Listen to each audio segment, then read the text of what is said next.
Good morning and welcome to researchED Home. Today we have Claire Stoneman with us.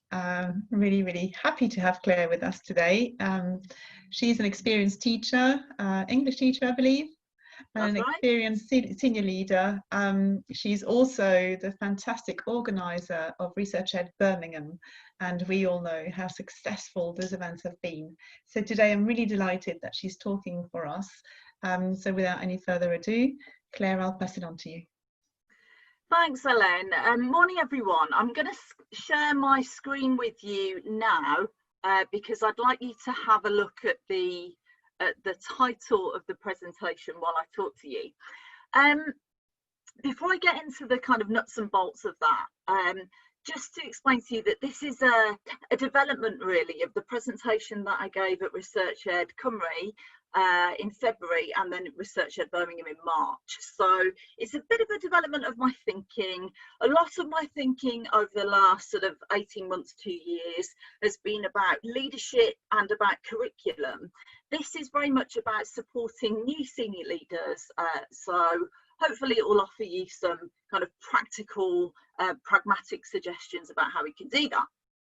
So this is my title. My title is posed as a question. So why are school leaders bad at thinking and what can we do about it? Now, I'm very mindful that this title is quite a provocative one, really. And you know what? It is true because humans in general are pretty rubbish at thinking. Like we are pretty bad at thinking, and as Willingham reminds us, our brains are not designed for thought but for the avoidance of thought. And as school leaders, like we have a huge burden of responsibility upon us, and rightly so, to get things right for the thousands of children that will pass through our doors and the thousands of colleagues that we'll work with over the years as well. So we've got this big burden of responsibility to get our thinking right. So hopefully today I'm going to offer you some ideas about how we can ensure that we have the best cognitive conditions for thought. What might be the challenges for senior leaders, what might be some of the solutions, and hopefully I'll offer a tentative way through and suggest some ideas. So let's get going. And if I share with you what the plan is for this session. So first of all, it's in 3 sections. First of all, some kind of past thinking. So I'll give you a little bit of context as to kind of senior leadership thinking in the last sort of 15 to 20 years, really. Then secondly, why thinking is difficult, because thinking is really hard. And thirdly, and this is the longest section, how we can support senior leaders with thinking. So let's have a look. First off, at a sort of past thought, really. So I first became a senior leader back in 2008 when I was a member of an extended leadership team. So I wasn't a full kind of assistant head at that point. I was a member of an extended leadership team, and I was a senior leader for CPD within the school. And I was thinking a lot, right? I was thinking loads about kind of engagement and how we were going to engage our children. And as Willingham tells us, well, we remember what we think about, and I was thinking loads, right? And we remember what we think about, whether it's good stuff or whether it's kind of rubbish stuff.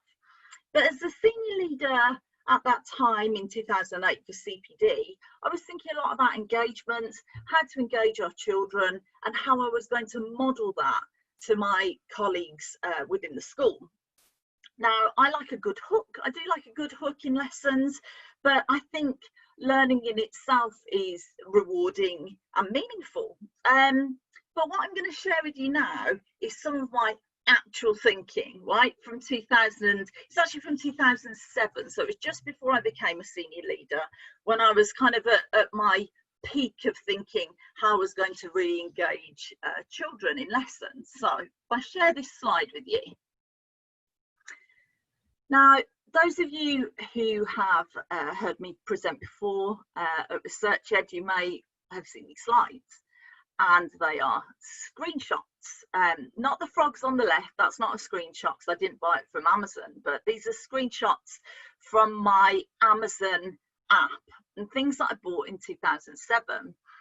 Now, all these things that I bought back then, I bought for teaching, right? So for teaching lessons, and my kind of sole thought at that time was, how am I going to engage my children? What am I going to do? Now, if you look at those different things that I bought, you can see a frog beanbag game on the left hand side. The larger frog is a trampoline, like a mini trampoline. You throw the frog beanbags and they bounce off it and land on a lily pad. Under the lily pad, I put questions on post-it notes. There's a CSI fingerprint investigation kit that was like crimes against punctuation or something like that. I'm not sure why there's bricks and fencing, like toy bricks and fencing in my, I don't know why I bought that. Magnetic dartboard, so that was again my kind of plenary in lessons where questions were put around the outside of the dartboard and the children lobbed magnetic darts at the dartboard and then answered the questions. On the right hand side, you might be able to see, if you can't see it, just minimize the picture of me. That's quoits, great word to say with a Brummie accent, and again that was a similar thing. We put the questions underneath, and then finally you actually get to an item that shows you that I am an English teacher, so a copy of The Tempest, right? Everything else on that screen, you can't really tell what I teach, and it's fairly indicative of the kind of generic approach to teaching and engagement, things that I thought would engage the children at that time. Now, these things here, they're kind of novel, right? So they're and actually very distracting. And in David Didow's researchED Home presentation a few weeks ago, he talked about attention and he talked about task switching as well. Now, if you think in these lessons that I was teaching, so say I was teaching My Lass at Chess, which is a poem by Robert Browning, and I'm really helping the children kind of develop their schema about the poem, and they're really thinking about a dramatic monologue, they're really thinking about the intricacies of the poem. I'm building that very, very carefully, and then we move at the end of the lesson, sort of 10 minutes to the end of the lesson, to my magnetic dartboard plenary, where the kids then lob the darts at the magnetic dartboard with questions about My Lass at Chess. But it's a very different schema, right? And a schema that they won't know. It's an 80s game show. So Bullseye, I even played the Bullseye music. I got the children up to the oche. You know, I pretended that Bully was kind of moving across the screen of my interactive whiteboard at the time. Now, the children didn't have a schema of that. I was kind of sort of building it, but if you're task switching from Robert Browning to Bullseye, the children are going to find that really, really problematic, really hard. And Horstman and Hervig, they talk about surprise-induced blindness, and you are definitely going to get that with the children moving from Browning to Bullseye, and they're unlikely to remember the stuff from Browning that you want them to. And so my 2007 thinking and 2008 thinking, I became a new senior leader in 2008, and this was the stuff that I was sharing with colleagues, that I was modelling, that I thought was really good practice to engage children, that I led in school as a senior leader for my colleagues to understand and to do themselves. And at that time, and lots of other people have spoken about this, but at that time, I do think that there was a positive curricular thought. So we were thinking a lot about how to teach and how to use Bullseye for plenaries, and how to, you know, have, I pass the parcel poetry and all sorts of stuff. But I was thinking about this sort of thing. So if you just have a read of that.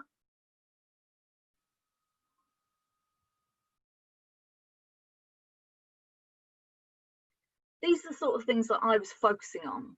So, beanbag frogs, plasticine for year 11. I mainly taught Key Stage 4, and they were using plasticine, right, when we're thinking about poetry.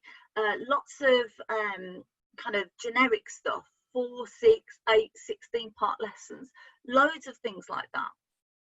I wasn't thinking so much about the content of what I was teaching. I was thinking far more about how I was going to wrap up those lessons with this sort of thing to engage the children. So it's very well-meaning, but it wasn't kind of getting the desired effect, really, with the children learning really well. And when I became a senior leader, so again back in 2008, I had a group that would say to me, they had pretty much a different curriculum, and they say to me, but Miss, you know, we want to do what Top Set are doing, like we really want to do that. And at that time it started to really kind of make me think, so how am I going to ensure that these children get the absolute best deal that they can get, as all children should? And I spoke to the child that was saying this to me, and he felt it very very keenly that this was wrong, and he wanted to do what Top Set were doing. And when I spoke to him and the other children in the class, this was the kind of thing that they were, the kind of diet of stuff they were receiving.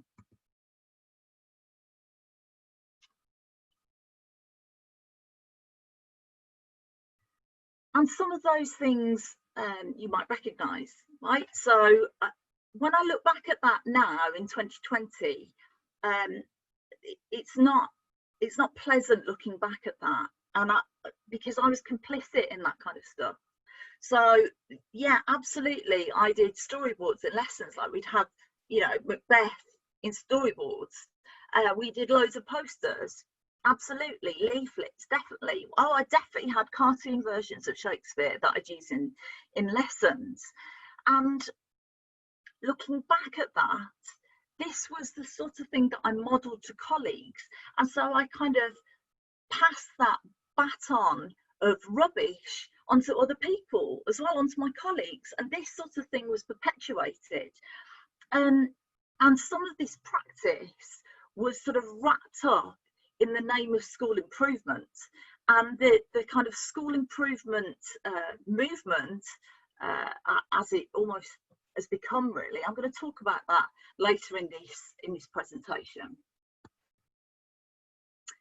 So, how are we going to help senior leaders to think better, school leaders to think better? I wasn't thinking very well back then. How can we ensure that we do think well?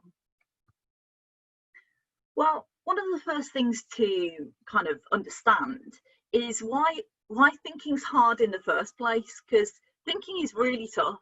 So we need to understand why it's so hard. So if I share that screen with you, and this is from Daniel Willingham, if you have a read of that, minimise the box if you can't quite see all the text.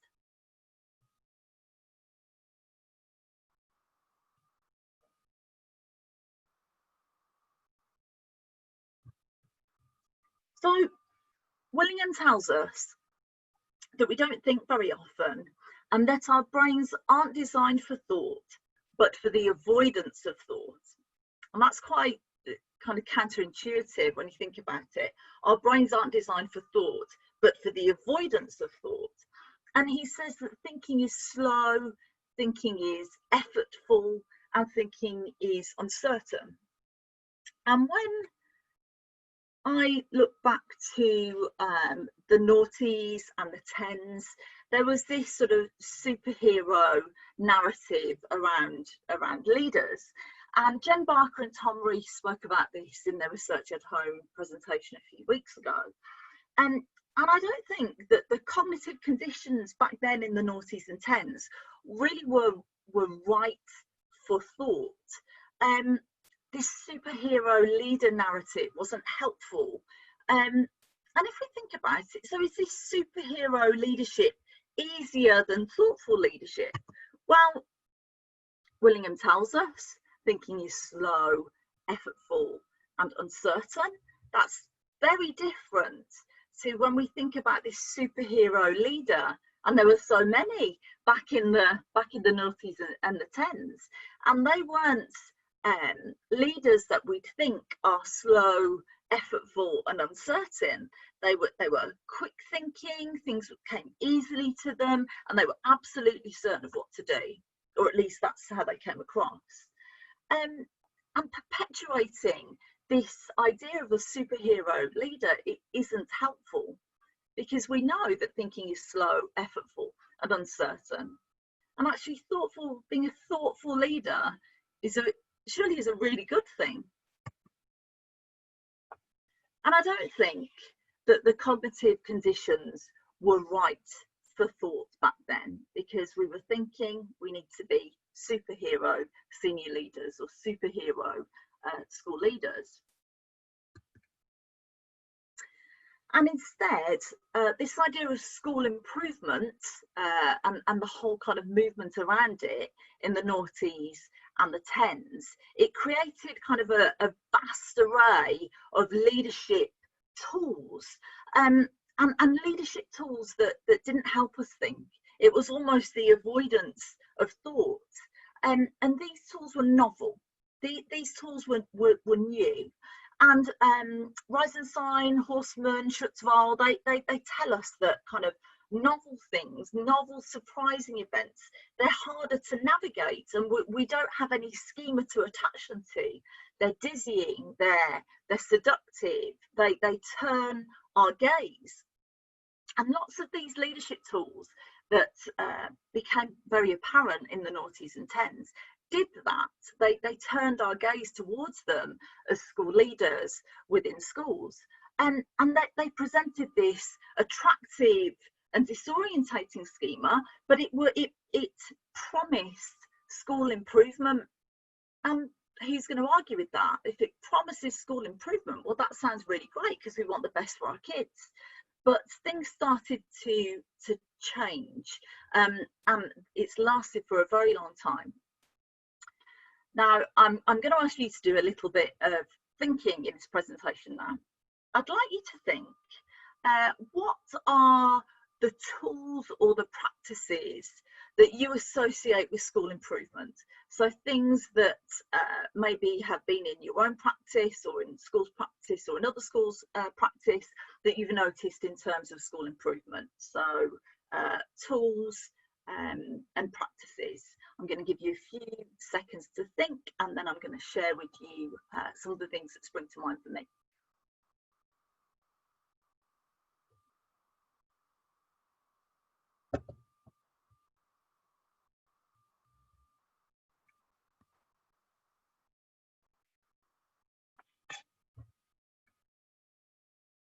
There.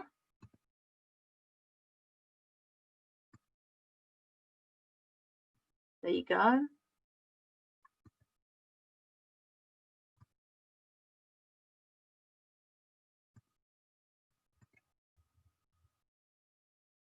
And these are kind of, it just things that have kind of popped in my mind.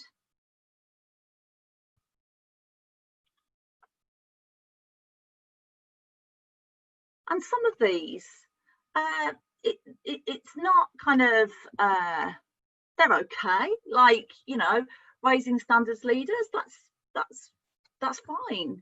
But other things, when we get to the end of it, off-rolling, like, then we get really abhorrent practice by the end of that. These are just things that popped into my head, right? So an over-focus on year 11, that started quite a long time ago. So there wasn't enough focus on Key Stage 3, for example. Early entry, that happened loads. This one here, so often you will see Ofsted inspectors who were head teachers, or maybe have a senior role in a MAT, or even former HMIs who are head teachers. That seemed to be something that people really wanted. All these, like ECDL, I mean, and many of you will remember that, and that counted in terms of the outcomes of secondary schools at one point. Now, when I was having a conversation with Jen Barker from Ambition Institute about it, and we're like, ECDL, we couldn't actually remember what ECDL, what it stood for. And I was like, oh, I know it's something to do with the driving license. Well, I had to look that up. European Computer Driving License. I mean, it was very, very strange. Verbal feedback stamps, SIPs that were like 30 pages long that you rolled out like a scroll, all sorts of stuff. And all this kind of thing was associated in some way or other with school improvement. And as I say, when we got to the end of that list, attendance and off-rolling and gaming, I mean, just really abhorrent practice, and practice that was so abhorrent that Ofsted have had to say in their latest framework, in the handbook for inspectors, where they look at kind of gaming and off-rolling, if the school are doing that, about narrowing the curriculum, that is very, very clear to schools not to do it. Very, very clear. So Ofsted have had to kind of make that super clear to schools, because some of that practice was happening over the years. But what was interesting is that we didn't seem to kind of question this kind of new normal of school improvement. And it's strange, because usually there's a period of event analysis or kind of schema revision after novel or surprising events, and that didn't happen. And actually, these kind of novel things became normal, and a lot of this kind of school improvement practice just grew and grew and grew over the years. Now, my theory, and I don't have any kind of empirical evidence to support this, it's just what I think, is that really we were kind of blundering around in the dark, and we were sort of blinded by novelty, and in some cases by ego as well, these kind of superhero leaders.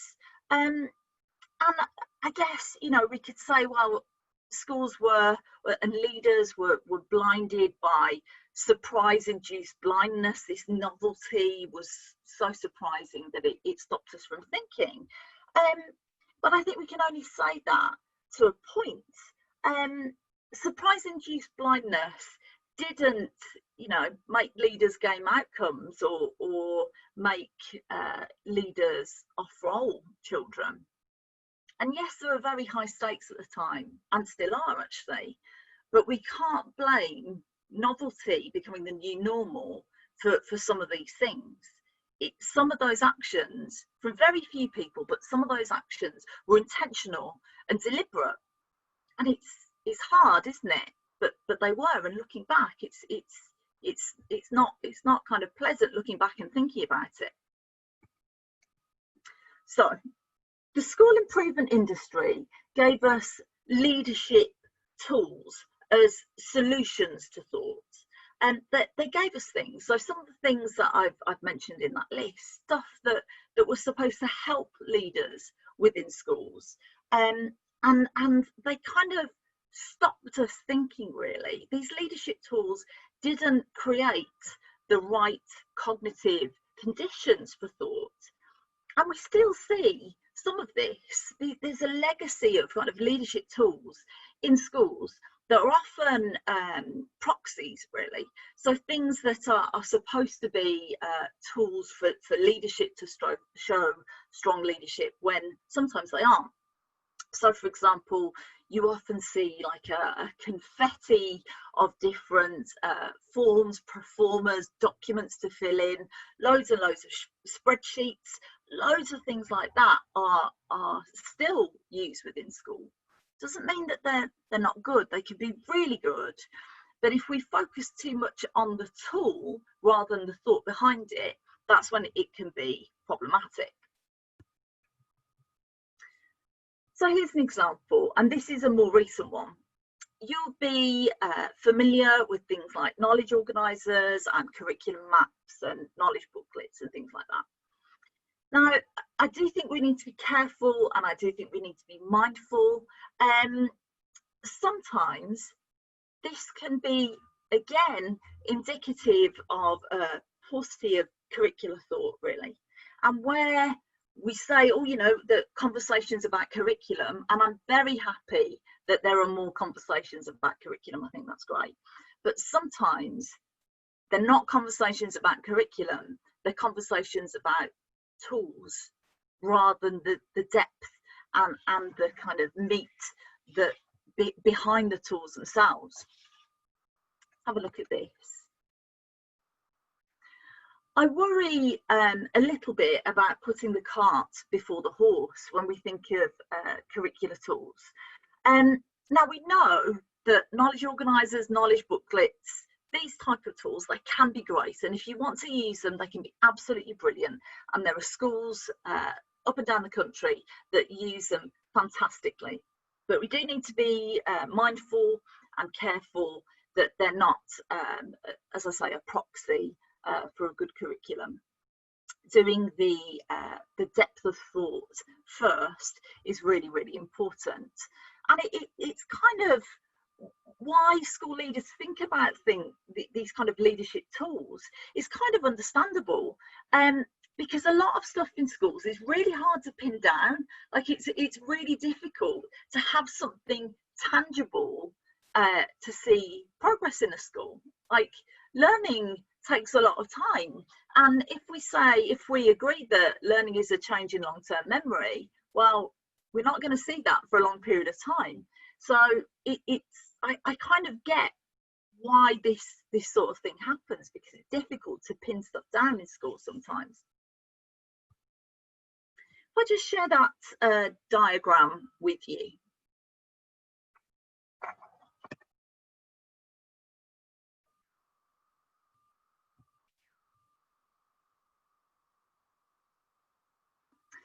Okay, so this part of the presentation, I'm going to talk about novices and experts. And it can feel a bit awkward thinking of yourself as a novice. And I get that, right? It can feel a bit awkward and a bit weird.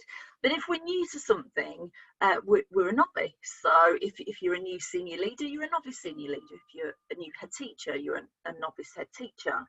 And we know that novices, we know this from many people, and Weinstein Sumeracki talk about it, that novices often notice surface features first. So if you look at that iceberg there on the screen, novices notice the curricular or behaviour tool first, but experts look at the thinking underneath that. They look at the thinking that comes underneath that. And the other thing to consider being novices is that kind of being a novice is irrespective of age or experience as well, and that experience, whilst we value it greatly within the profession, experience doesn't necessarily mean expertise. I've been a teacher for 20 years now, and a senior leader for 12, but I've only really been thinking about curriculum in the way I do probably for about 3 years. So experience doesn't necessarily mean expertise, and we can be a novice at any point within our lives, really. So this is the kind of last part of the session, and we're going to think, okay, so what can we do to help? What can we do to ensure that we think better? What kind of practical things can we put in place? And Willingham poses a question. So he says, well, if we're so bad at thinking, like if we're so rubbish at thinking, how do we get through the day? Like, how do we do it? So I'm going to share some scenarios with you that you may well be familiar with, and these are scenarios that senior leaders and head teachers will know very well. So have a look.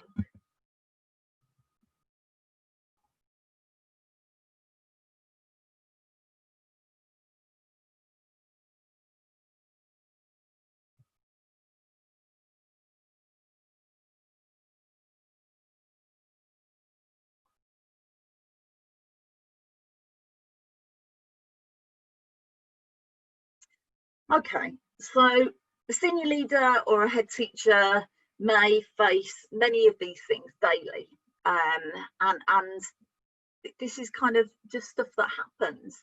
But as Willingham says, okay, but how on earth do you get through the day with this kind of thing? Well, Willingham tells us that we rely on memory, right? So our memory system kind of immediately recognizes something that we heard before, a problem that we've seen before, and our memory system kicks into gear and it gives us the answer. So our actions and our behavior are guided by memory, not guided by thought, but guided by memory. Things in our long-term memory that we practiced and we know come to the fore and help us manage. And that's why when someone says this is really, really hard,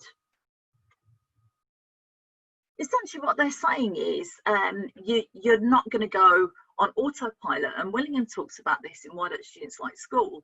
So this idea of not going on autopilot and thinking very differently is super difficult, and that's why being a new senior leader or a new head teacher is so difficult, because everything is unfamiliar and everything demands lots and lots of thought. Now, in Why Don't Students Like School, Willingham helpfully tells us what we need to solve problems. So to solve problems successfully, and by problem he means something with cognitive challenge, this is what he says.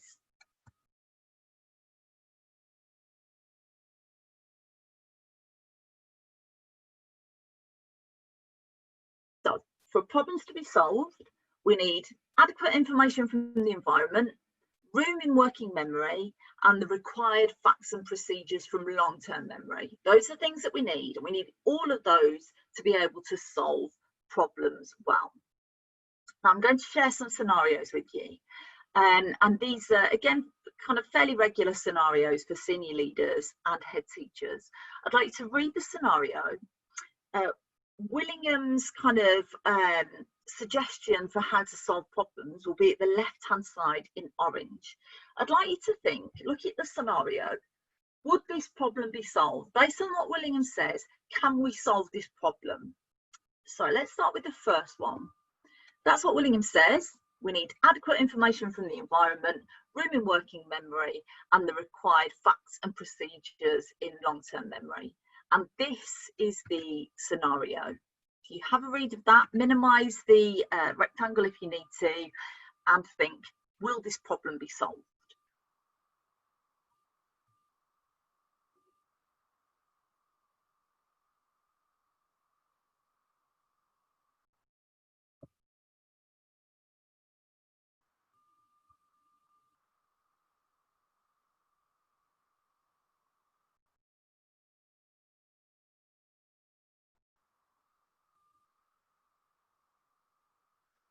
So this might be a scenario that you're quite familiar with. Maybe you've seen this before, or you're a deputy head or an assistant head who's experienced this yourself as well.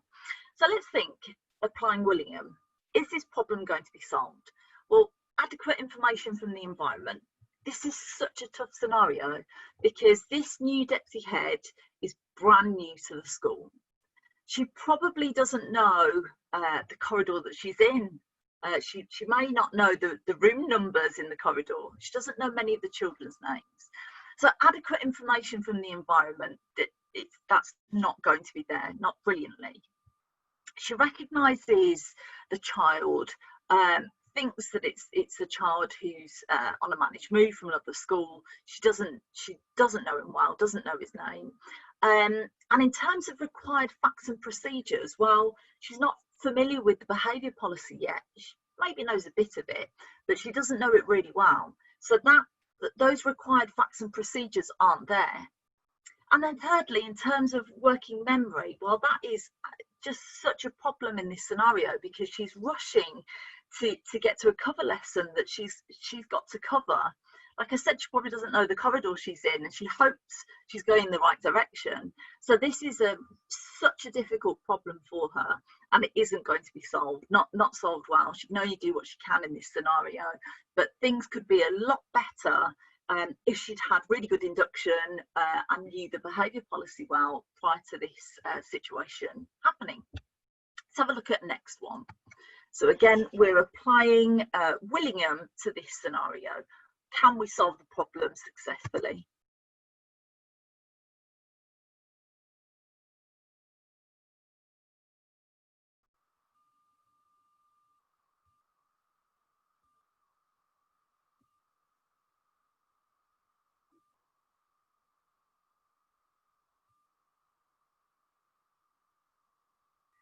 So this poor assistant head teacher, the new assistant head, it's the second day at her school, and this is what has happened. Now, this is very personal to me because this happened to me back in 2008, being a new senior leader, and it was pretty nightmarish. So you're on duty in the canteen.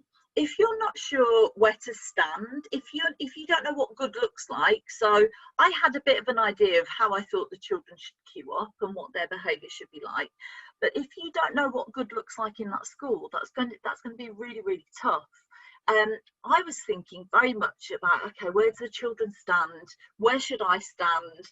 How do they stand up with their food? Do they have to go and sit down? I didn't know what the different procedures were.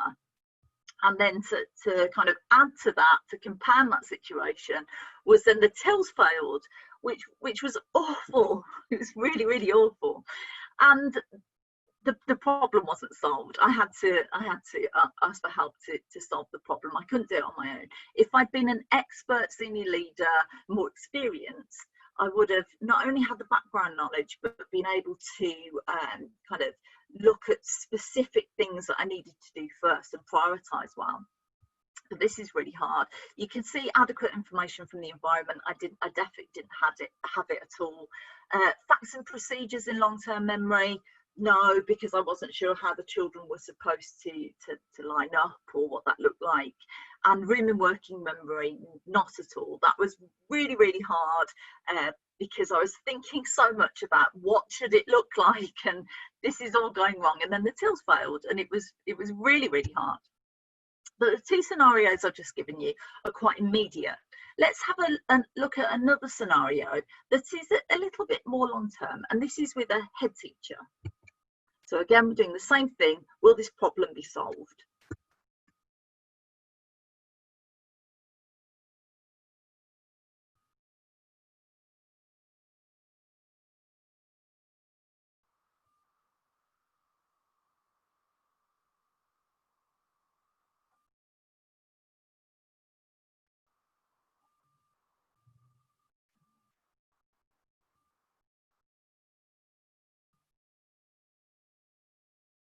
So this is a head teacher who really wants to help, who really wants to support her English department to improve outcomes.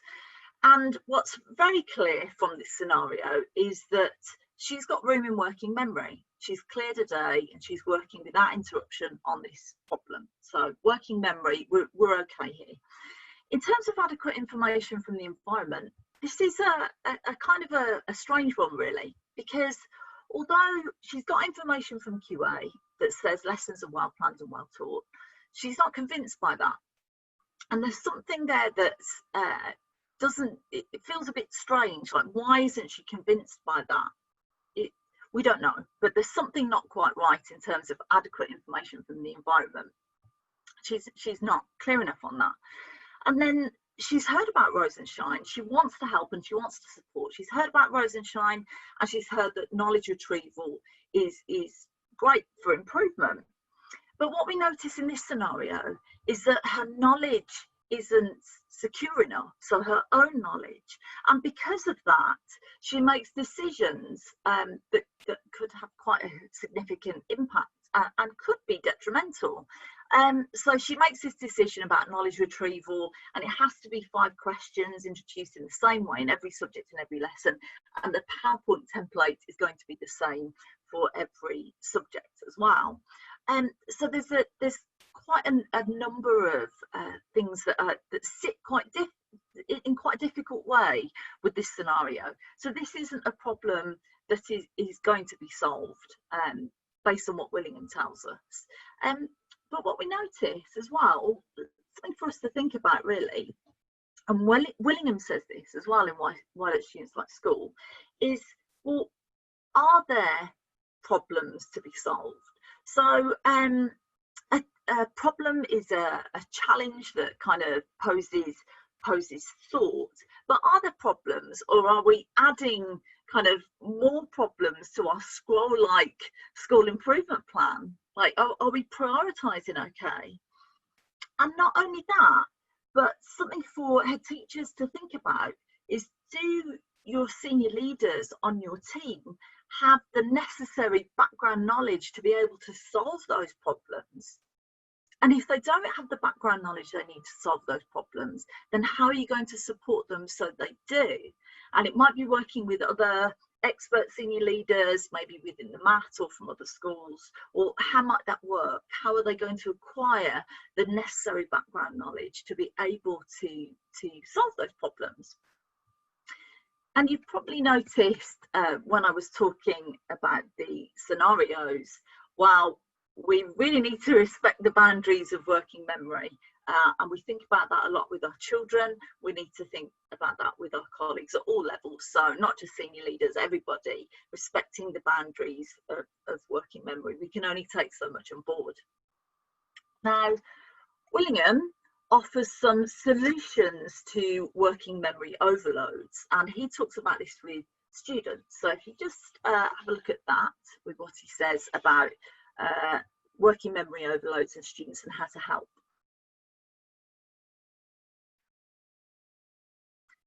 Now I've added to this and thought, okay, well, how can we use this to support school leaders?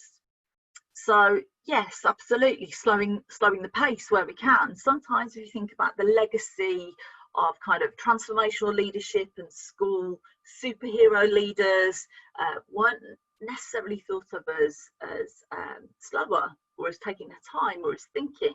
So where we can, slow the pace, reduce that pressure on working memory. Again, really helpful. So using memory aids in meetings. This is really helpful, chunked instructional processes. And when I've worked in schools that have used this, so I've really thought carefully about the processes, maybe for assembly entry, or when you're in the reflection room and what it looks like in there, where there are real kind of chunked instructional processes. That's super helpful. So the senior leader or the member of staff in there knows exactly what it looks like and are really supported. And so their working memory is freed up more to think. And any other tools that can help. So handy reminders. Before now, the school has provided little reminders on a lanyard, on a card on a lanyard, so you can see it and remind yourself. Anything that can help reduce the pressure on working memory. Now, to be able to chunk something, you have to be able to know something first. So if we're going to chunk instructions, for example, well, we need to know what that is.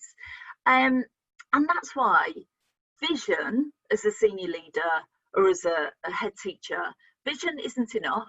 Now, vision is important, so you know where you want to get to, but vision isn't enough. You need the kind of nuts and bolts of the knowledge of how to implement a behaviour policy really well, or how to implement a specific curricular approach.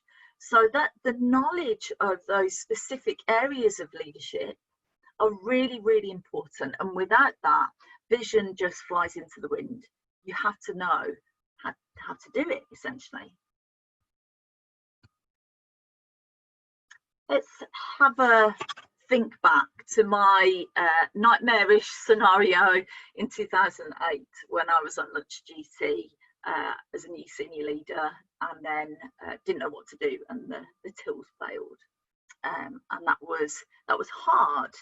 But if we think back to that and think about kind of novices and experts. It's not just that novices know less than experts. It's not just that. The knowledge is organised differently for novices compared to experts, because experts can access the right information at the right time. They can access it with accuracy and precision. If that had been an expert senior leader in the same situation in lunchtime, they would have known what to do pretty quickly, because it was so practiced, they knew how to do it. I had a kind of an idea, but it was much more difficult for lots of different complex reasons at that time. And again, this quote from Willingham, I think is so helpful. It's so helpful and so important, because if we're going to think better than we did back in the school improvement days of the noughties and the tens, we need to consider the specific knowledge, the very specific knowledge our senior leaders need to lead those parts of school. So if you're the curriculum lead, what do you need to know? If you're the safeguarding lead, what do you need to know? The behaviour lead, what are the specifics that you need to know? And that really, really helps. So it's the absolute kind of specificity of what they need to know. Okay, so how can we help? What we're going to do to really help senior leaders with thinking and with problem solving, and there are some very specific things that we can do to help. I hope that this will assist head teachers working with members of their teams, and also with expert senior leaders and brand new senior leaders too, thinking how they're going to learn things within their schools. So let's have a look. Right, so the first strategy we're going to look at is directing attention, and I've mentioned this earlier, and this is what Willingham talks about in Why Don't Students Like School as well. Now, I mentioned earlier, novices think of surface features, but experts, they think of deep structures. So we need to consider expert senior leaders working with novice senior leaders and directing their attention towards specific things, towards the underlying structures. So I'll give you some examples. So an expert senior leader or a head teacher working with a novice senior leader, helping them see beyond knowledge booklets to understanding the subject, the sort of intricacies of the subject, and the middle leader conversations that have to happen first before that knowledge booklet is created. Some schools we know call detentions corrections, and it might be that a novice behaviour lead in a school decides that they want to call detentions corrections. But the expert senior leader needs to kind of tease out with them, well, what's the rationale for that, and enabling them, directing their attention to see why they're called corrections and not detentions. And then the idea of lineup. So many schools have lineup in primary and secondary schools. So again, helping the novice senior leader see beyond that kind of surface feature of a lineup, but how that helps with the construction of behavioural habits and social norms within the school. So again, it's the expert senior leader directing the attention of the novice senior leader. Here's another strategy, and this is from Weinstein and Sumeracki. There are many people that talk about elaborative interrogation. Actually, it's very useful. It kind of sounds a bit odd, but it's really useful. So it is a method of elaboration essentially, and you ask yourself how and why things work, and the questions depend on what you're learning. So, for example, how does assembly entry work? Why is there loads of praise in assemblies? Why does it happen like this? How does a managed move meeting work, and why do we do it like that? Okay, so how is it going to help novice senior leaders? So if you have a read through these,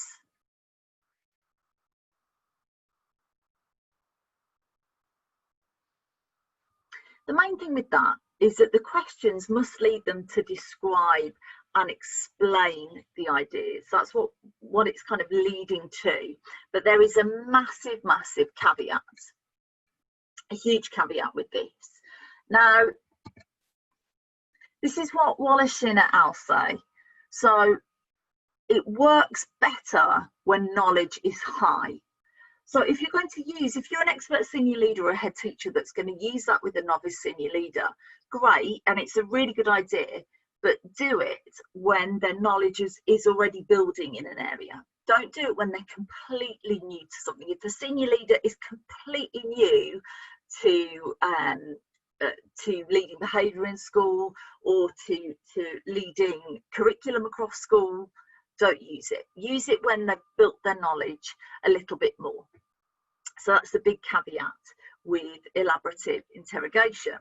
So moving on, and this next one is my favourite actually. I find this one really helpful. So concrete examples.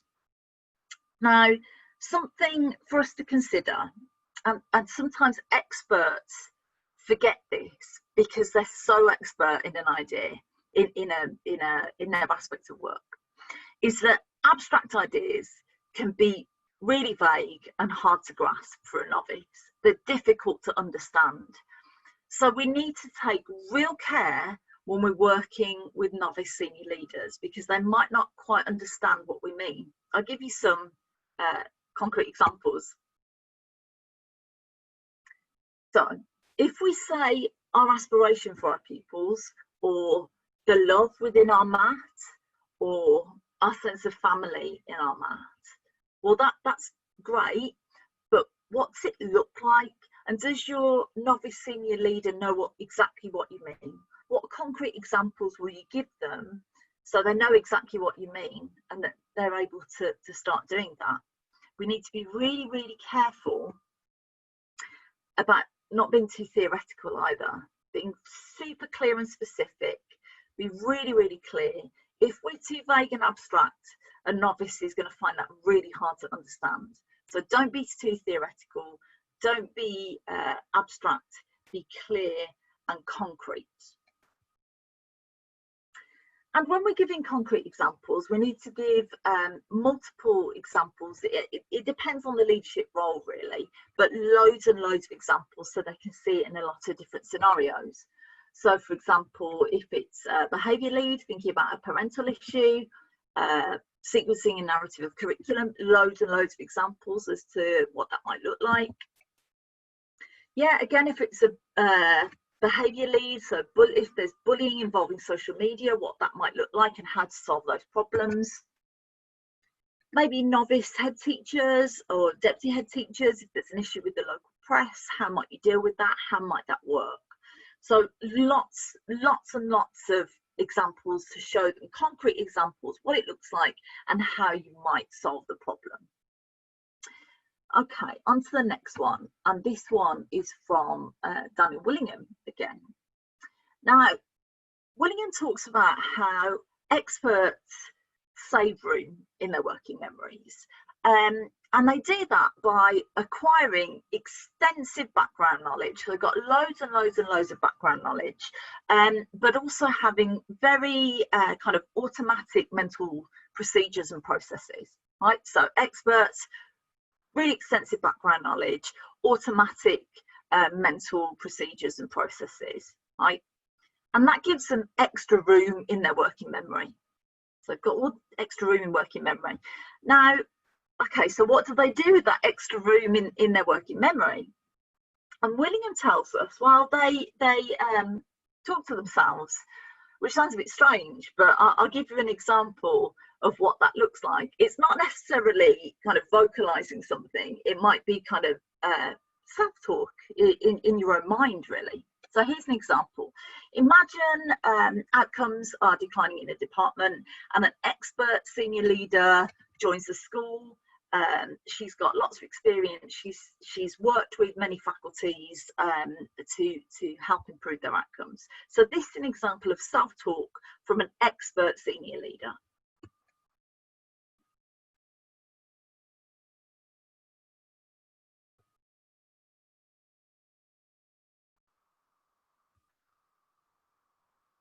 So you can see she doesn't just narrate her thinking, she starts to generate hypotheses, she begins to think through some solutions.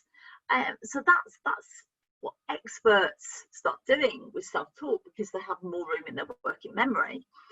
But saying to a novice senior leader, well, you just need to talk to yourself, like that's not going to help, and it's not going to be successful.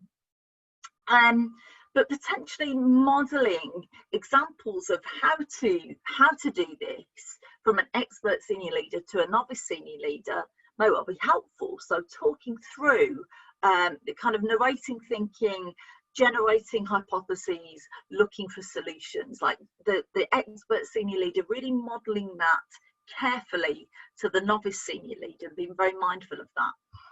But as Willingham tells us, the only path to expertise is practice. So again, it's doing this quite often, but for an expert senior leader to show a novice senior leader and to talk them through her thinking is really helpful.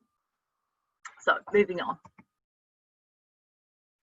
Right, here's another something else to think of, which I think is very, very helpful for novice senior leaders. And Willingham tells us in Why Don't Students Like School, as novices, to avoid emulation. And you know, it's natural, isn't it? If we see someone who we think is good, well, it's kind of natural to try and emulate what they do. But as Willingham tells us, there are differences between how novices and experts think. So it's not a good idea to do that, and to really consciously try not to do that. And this is the advice Willingham gives us as novices. So he says that novices need to think about footwork and the basics of their strokes. Now, how reassuring is that? They shouldn't think about strategy first, but think about footwork and the basics of their strokes. And Willingham tells us that doing this, well, that's a necessary step on the way to expertise. So if you're a novice senior leader or a novice head teacher, thinking about what are the things that I need to know, what are the basics of my strokes that I need to have in place, and it's know that first, and then I can start thinking strategy. And I think that's incredibly reassuring for novice senior leaders and novice head teachers. So that's the final kind of strategy that I'm going to end my presentation on. And hopefully today I've taken you through some context really, and past thought as to why we thought in a particular way sort of 15 to 20 years ago. Secondly, why thinking is difficult, because thinking is really, really, really hard. And then thirdly, hopefully I've offered you some strategies as to how we can help senior leaders to think really well and to create the right cognitive conditions for thoughts. So thank you very much, and back to you, Helene. Yes, thank you. We've actually haven't got very much time for questions, I think, because it was about an hour. I did have a couple of questions, if you don't mind. Okay. Yeah. I was just wondering, I mean, of course, there's lots of pressure. You talked about the high stake culture and everything that led to some of the practices that we saw when, you know, during that kind of school improvement movement. But I'm just wondering to what extent, one, it's still true, two, to what extent the influence of NPQs and I nearly said peer pressure, but I'm thinking about the extent to which schools pick up on the practice from other surrounding schools. and how you kind of break that cycle, how you kind of free yourself without feeling like you're doing something wrong. It's an incredible tension there. I think the legacy of that thinking at the time, Helene, is still quite strong, really. I think that has been around for so long. As I say, kind of novel became normal, and it became part of practice.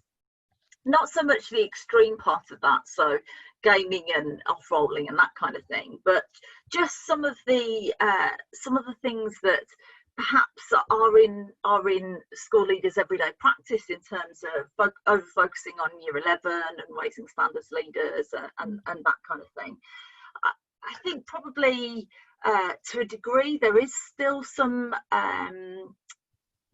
kind of peer pressure, I suppose, or looking at other schools and how they do things and what that looks like. It was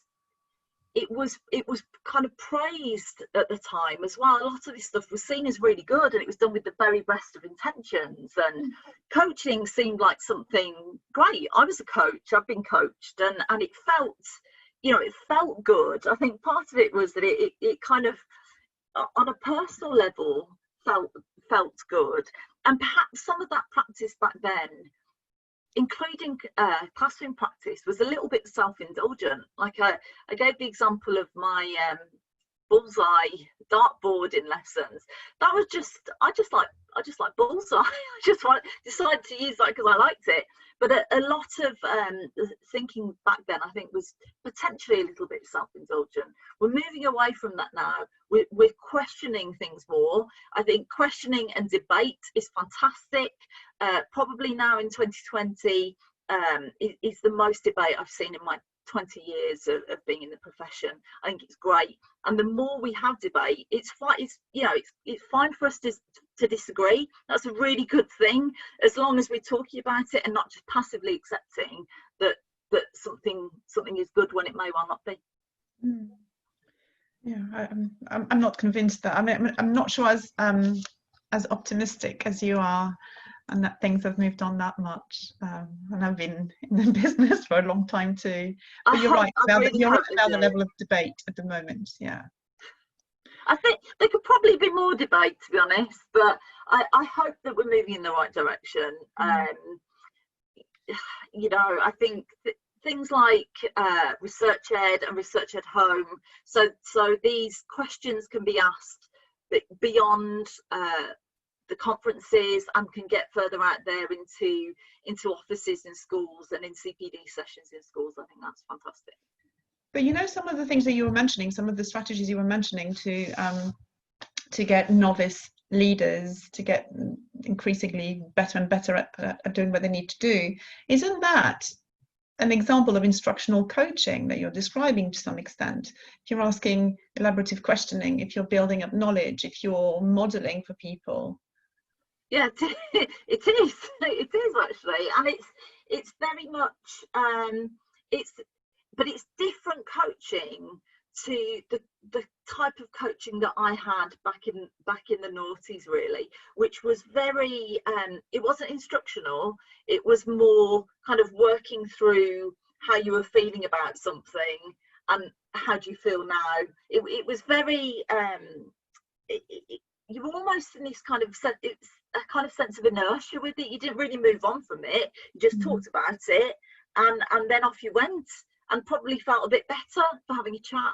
But it wasn't instructional. I think what I'm talking about probably is, and the examples that I've given are examples that would help anyone learn, whether it's children or adults, but things to help us really think through the specifics of our role within school and the knowledge that we need to have to be able to apply it well. One thing I'm thinking about is that perhaps people who are now being appointed to senior leadership roles, aren't they more likely to have, and I don't know, I mean, I'm not commenting on anything specific, but aren't they more likely to have been part of those debates, and therefore perhaps have a bit more knowledge than some of the senior leaders who have been doing the job for a long time. So to some extent, I'm just wondering, is it the right way around? I mean, yes, you can be really, really good at, let's say you've done behavior for a long time, so or you're like an expert at safeguarding. In those cases, I can understand. But for example, if you think about the curriculum, I'm just wondering to what extent people who have been kind of in charge of teaching and learning and all that in schools for a long time are able to engage with new debates. I don't know if you see what I mean, but I'm just wondering if your model of the expert senior leader who knows more than the people who are now being appointed, if it completely works. And possibly not. And I've wrestled with this myself and thought, okay, well, we've got teachers coming through, middle leaders coming through, and new senior leaders coming through who really understand how to develop curriculum brilliantly, or really understand about implementing behaviour systems and creating really good culture in school. But potentially they're working with, like you say, senior leaders who've been in post for quite a long time that maybe haven't accessed this thinking, and not only that, potentially don't think that they need to. And that is really problematic, and it's something that I don't have an answer to yet. I've thought about that loads, and how we're going to deal with that, because you almost need both at the same time, kind of moving at the same time, so that the novice senior leaders are guided really well. But I suppose if we can encourage the debate and the conversations to happen within schools, and you know, out there in conferences and through webinars and that kind of thing, then that might help. But I don't have an answer to that, and I completely see how that could be problematic.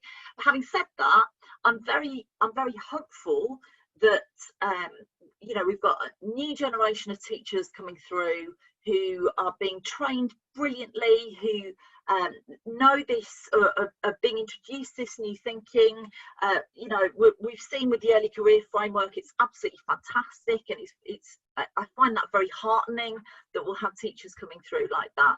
I'm a bit gutted, to be honest, that it took 16 years in the profession before I started thinking differently and started thinking about things that would work, rather than, and all very with the best of intentions, but trying to engage my children or teach my children in a specific way that wasn't really helping. And then, as I said earlier, kind of passing that baton of rubbish to other colleagues, and I'm annoyed that it took that much time, but I'm hopeful for new colleagues coming through. Yeah, I think it's the case for many of us. Anyway, I think it's probably time to let you go. I'm very, very grateful for the time that you've given us today. And I know that people will have engaged with that very, very much. I've, again, made tons of notes. So I'll take that with me. Have a lovely day.